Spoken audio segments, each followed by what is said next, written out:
આજે આપણે આટાના જેવા મલાઈદાર અને ચાસણીથી તરબોળ એવા માલપુઆ બનાવીને તૈયાર કરીશું। આ માલપુઆ ખાવામાં બહુ જ મીઠા લાગે છે અને બહુ જ મલાઈદાર અને સોફ્ટ એવા બનીને તૈયાર થાય છે। તો માલપુઆ બનાવવા માટે આપણે એક વાટકી અહીંયા લોટ લીધો છે, ઘઉંનો જ લોટ છે આ, અને એની અંદર જ લોટની અંદર મિક્સ કરવા માટે મેં ઇલાયચીના દાણા અહીંયા 4 થી 5 ઇલાયચીના દાણા લીધા છે, અને એમાં 1 ચમચી જેટલી વરિયાળી બી લઈશું। વરિયાળીનો ટેસ્ટ બી માલપુઆમાં સરસ લાગે છે। અને 2 થી 3 ચમચી જેટલી સોજી લઈશું। અહીંયા 2 થી 3 ચમચી જો અહીંયા સોજી એડ કરીશું જેથી માલપુઆ બહુ જ સરસ બને। અહીંયા બધું ગ્રાઇન્ડ કરી લઈશું। તો બધી ત્રણેય સામગ્રીને અહીંયા મિક્સરમાં ગ્રાઇન્ડ કરી અને આપણે આ આટાની અંદર મિક્સ કરીશું। આ બધી સામગ્રીને આપણે સરખી રીતે વિસ્કની મદદથી અહીંયા પાછી અડધી વાટકી બુરું બી લીધું છે, ફોડનું બુરું જે મેં ઘરમાં જ તૈયાર કર્યું છે। આ બધી સામગ્રી આપણે વિસ્કની મદદથી સરસ રીતે મિક્સ કરી લઈશું। અને આનું હવે બેટર બનાવવા માટે મેં મારું દૂધ ફ્રીજમાં હતું તો મેં 1 કપ જેટલું 30 સેકન્ડ સુધી મેં થોડું શું વોર્મ કરી લીધું છે। બહુ ગરમ નહીં કરવાનું, થોડું ગરમ કરવાનું, તો એનાથી બેટર સારું એવું સ્મૂથ બને છે। તો થોડું દૂધ અહીંયા એડ કરતા જઈ અને સ્મૂથ એવું બેટર તૈયાર કરીશું। આ બેટર આપણે જે ઇડલી અને ઢોસાનું બેટર હોય છે એ રીતનું બેટર તૈયાર કરવાનું છે। તો અહીંયા મલાઈદાર આપણા માલપુઆ બને એ માટે મેં અહીંયા 2 થી 3 ચમચી મલાઈ લઈ અને આ રીતે વાટકીમાં મેં મિક્સ કરી અને અંદર એડ કરી છે, જેથી આપણા માલપુઆ સરસ મલાઈદાર બનીને તૈયાર થાય। તો આ મલાઈને આપણે સારી રીતે અહીંયા બેટરની અંદર મિક્સ કરી લઈશું। હવે આ બેટરને આપણે અડધો કલાક રેસ્ટ આપીશું, અને ત્યાં સુધી બેટર રેસ્ટ થાય ત્યાં સુધી અહીંયા આપણે ચાસણી બી બનાવી લઈએ। તો અહીંયા 1 વાટકી મેં ખાંડ લીધી છે અને એ જ વાટકીના માપ પ્રમાણે અહીંયા મેં પાણી લીધું છે। હવે આ બંને વસ્તુને ગરમ કરીશું।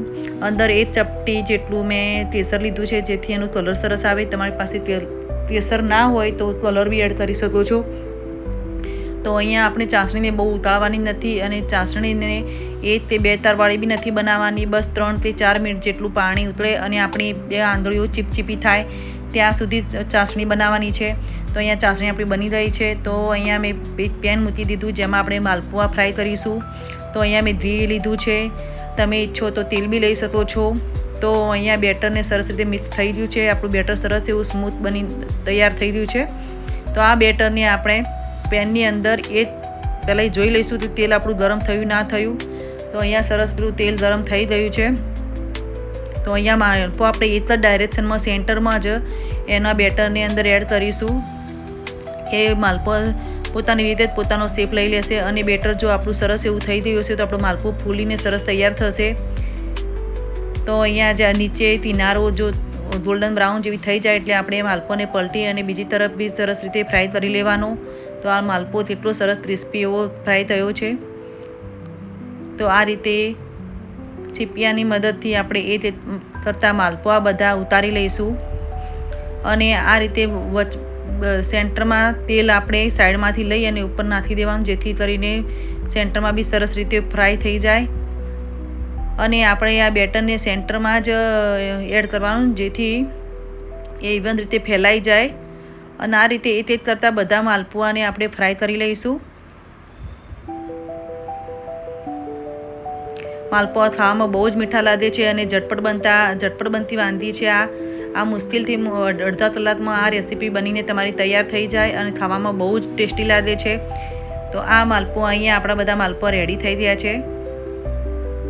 અહીંયા 1 વાટકીનું માપ હતું જે 3 વ્યક્તિનું મેં માપ પ્રમાણે મેં કર્યા છે, તમે તમારી ક્વોન્ટિટી પ્રમાણે કરી શકો છો। તો અહીંયા ચાસણી પણ આપણી બહુ હવે ગરમ નથી રહી, થોડા નોર્મલ થઈ જાય છે। તો એના અંદર આપણે બસ માલપુઆ બધા એડ કરીશું અને બસ ચાસણીમાં આ રીતે ડુબાડીને બસ નીકાળી લેવાના છે, નહીંતર બહુ વધુ પડતા સોફ્ટ થઈ જશે। તો અહીંયા આપણે બધા માલપુઆ આ રીતે કરતાં બધા નીકાળી દેવાના। અહીંયા પિસ્તાથી મેં ગાર્નિશ કર્યા છે અને માલપુઆ આપણા સુપર એવા ટેસ્ટી બનીને તૈયાર થઈ ગયા। આ માલપુઆ ખાવામાં બહુ જ ટેસ્ટી લાગે છે અને ઝટપટ બનતી વાનગી છે, અને આપણા ઘરમાં બધું અવેલેબલ હોય છે એની જ વાનગી અહીંયા તૈયાર કરેલી છે। તો સુપર એવા આપણા માલપુઆ તૈયાર। અહીંયા આ માલપુઆ ખાવામાં બાળકોને બી બહુ મજા આવતી હોય છે। તો આ માલપુઆ તમે બી ઘરે બનાવીને ટ્રાય કરી શકો છો. આ બધી સામગ્રી ઘરમાં અવેલેબલ હોય જ છે દરેકના. તો સુપર મજાના એવા માલપુઆ આપણા તૈયાર છે.